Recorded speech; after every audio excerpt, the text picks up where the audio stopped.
हजुरलाई स्वागत छ मेरो नयाँ च्यानलमा। अब यसमा चाहिँ हामी थुक्पा पकाउँदैछौँ। अब यहाँनिर मैले भाँडा राखिसकेको छु हाई हिटमा। अब यसमा चाहिँ हामी अलिकति नुन राख्छौँ होला, मैले अलरेडी राखिसक्ने। अनि यहाँनिर घोलिदिनु होला यसलाई। थुक्पा चाहिँ नेपालको अलमोस्ट थर्ड फेभरेट डिस हो, त्यसैले आज चाहिँ हामी नेपालकै स्टाइलमा बनाउनु खोज्छौँ है। अब हाम्रो भाँडा चाहिँ अलरेडी बोइल्ड भइसक्यो अनि बोइलिङ हुँदैछ। अब यो थुक्पालाई हाल्नुपर्छ भित्र। तपाईँहरूकोमा चाहिँ कस्तो खाले थुक्पा पाउँछ? हाम्रोमा चाहिँ नेपाली दोकानहरूमा यस्तो पाउँछ। अब मैले यहाँ घोलिसकेँ, तपाईँहरूको नि घोल्नु होला। हाम्रो यहाँनिर अब उम्लिसक्यो थुक्पा, देख्न सक्नुहुन्छ। अब म चाहिँ यसलाई ड्राइङ ऱ्याकमा हाल्छु। अब हामीले यहाँ ड्राइङ ऱ्याकमा हालिसक्यौँ। ड्राइङ ऱ्याकमा हालेपछि चाहिँ पानीहरू तल जान्छ। अनि यसमा चाहिँ म चिसो पानी हाल्छु, किनकि चिसो पानीले चाहिँ यो स्पेगेटीलाई कुल डाउन हुन दिन्छ। अनि अर्को नि बेनिफिट छ, त्यो चाहिँ ओभर कुक्ड हुन दिँदैन। त्यसैले यस्तो नुडल चिसो पानीमा यसरी हाल्यो भने चाहिँ मजाले त्यो साह्रै पाक्दैन अनि टेस्टी नै हुन्छ। मैले अब यहाँनिर जस्तै गरेको छु त्यस्तै गर्नु होला। तपाईँ अर्को युटेन्सिल नि युज गर्न सक्नुहुन्छ, तर मैले चाहिँ यता हातै युज गरेको छु। तपाईँहरूलाई जुन कम्फर्टेबल लाग्छ त्यही युज गर्नु होला। हामी नुडल्स चाहिँ डेली बेसिसमा खान्छौँ, त्यसैले मैले चाहिँ आज सेयर गरौँ भनेर यो पोस्ट गरेको। अब यहाँनिर हामी चाहिँ त्यो चिकन लिएर राखेको छौँ। तपाईँहरूको घरमा कस्तो मासु मनपर्छ त्यस्तै युज गर्नु होला। अनि मैले यहाँ चिकनमा चाहिँ अब के हाल्छु भने हल्दी, नुन अनि पिरो खोर्सानी, जुन चाहिँ हाम्रो घरहरूमा पाइरहन्छ, मैले त्यही हालेर चाहिँ यहाँ अहिले घोलेको छु। एकछिनमा देखाउँछु यहाँनिर घोलेर राखेको छु। तपाईँ एकछिन यही ड्राइङ ऱ्याकमा राख्नु होला, किनकि यसबाट पानी निक्लिन सक्छ जो चिकनमा हुन्छ। अनि मैले चाहिँ यतापट्टि प्यान चाहिँ तातोमा राखिरहेको छु। अब एकछिन राखेर चाहिँ जब चाहिँ यो प्यान रेडी हुन्छ त्यतिखेर चाहिँ म यहाँनिर तेल हाल्छु। यहाँ देख्न सक्नुहुन्छ मैले तेल चाहिँ यहाँनिर बेसी नै राख्छु। तपाईँहरू नि बेसी राख्नु होला, किनकि साह्रै खराउनुपर्छ यो डिसलाई चाहिँ। मासुहरू बेसी तेलमा राखेर घट्छ, त्यसैले अलिक मासुहरू नि बेसी राख्नु होला। अब मैले यहाँनिर त्यो प्यान तातो भएर चाहिँ त्यो चिकन राखिसकेको छु।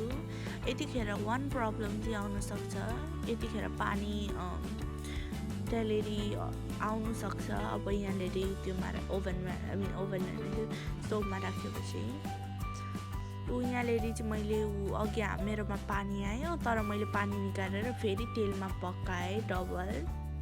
अब यहाँनिर अझै यहाँ पाक्दैछ, तपाईँहरू देख्न सक्नुहुन्छ, तर अझै पकाउनु पर्यो।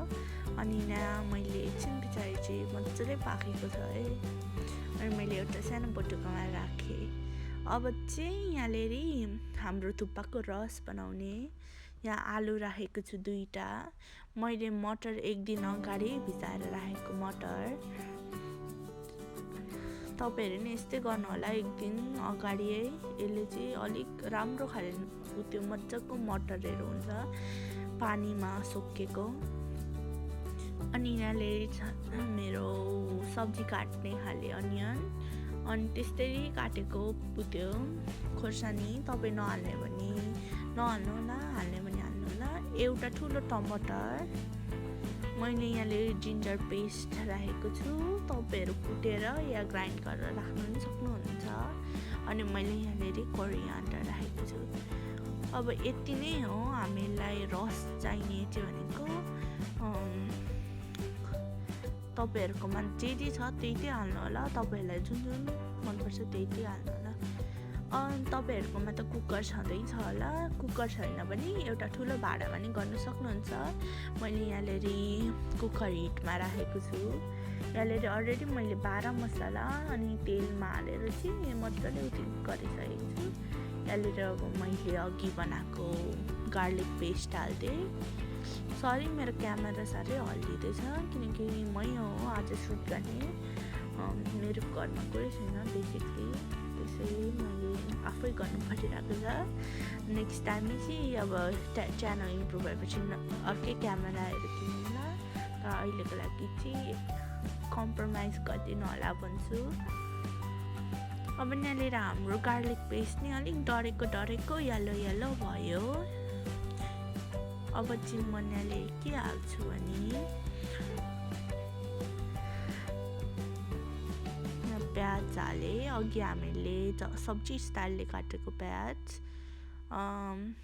अन्यसँगै मैले अब खोर्सानी हाल्छु।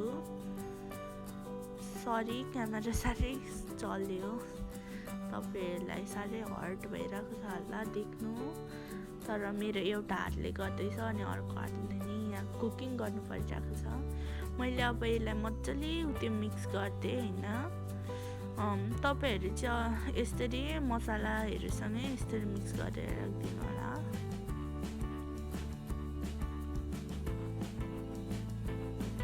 अब यहाँ देख्न सक्नुहुन्छ मैले एकछिन पछाडि हेरेको यहाँनिर अलिकति पाकेको रहेछ, तर मजाले पाकेकै छैन, त्यसैले म अझै गलाउँछु।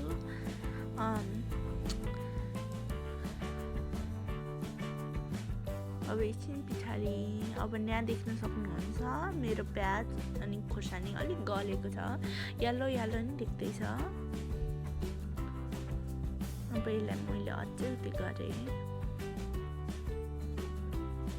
अब चाहिँ म यहाँनिर आलु हाल्छु। हामीले दुईवटा अघि काटेको आलु डाइ स्टाइलमा अब मैले आलु हालेँ।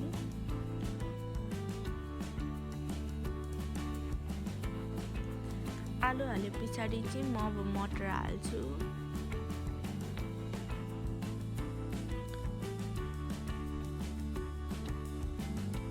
मैले मटर हालेर चाहिँ मजाले चलाएको छु।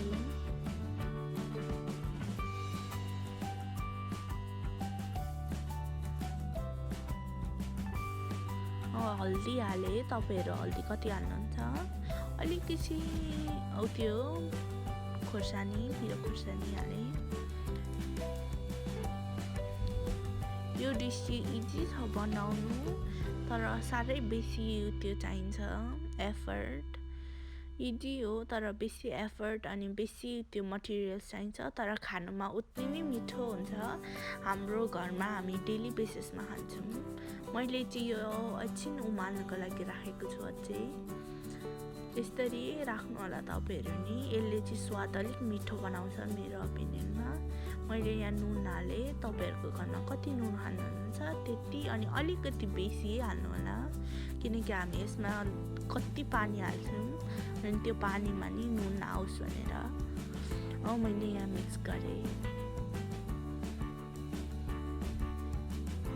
अब यो मिक्स गरेर नि हामी एकछिन राख्छौँ, एकछिन बोइल होस् फेरि, किनकि यसमा अलिक सल्ट हुत्यो भएको होस्। यहाँ देख्न सक्नुहुन्छ एकछिन पछाडि मेरो फेरि बोइल हुन थाल्यो।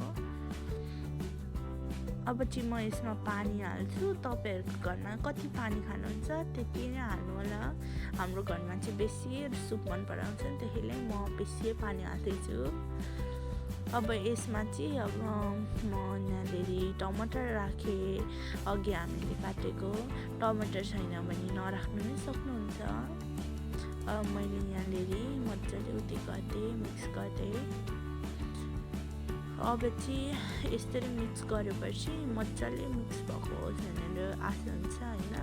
अब यसमा चाहिँ ढक्कन हाल्नुपर्छ। अनि गाइज तपाईँहरू बिगिनर हुनुहुन्छ भने ढक्कनको सिटी चाहिँ यस्तो आओस् भनेर चेक गर्नु होला, किनकि यो कुकर भनेको डेन्जरस हो। मैले यो टपिङको लागि चाहिँ प्याज काटेँ होइन, अनि यहाँनिर चटपटी स्टाइलमा प्याज, त्यसरी नै मैले खोर्सानी काटेँ। डाइ स्टाइलले मैले अमिलो काटेको छु यहाँनिर। अनि मैले अर्कोमा चाहिँ कोरियान्डर अनि त्यसको अनियनको लिफ गरेँ। यहाँ देख्न सक्नुहुन्छ हाम्रो सुप रेडी भयो।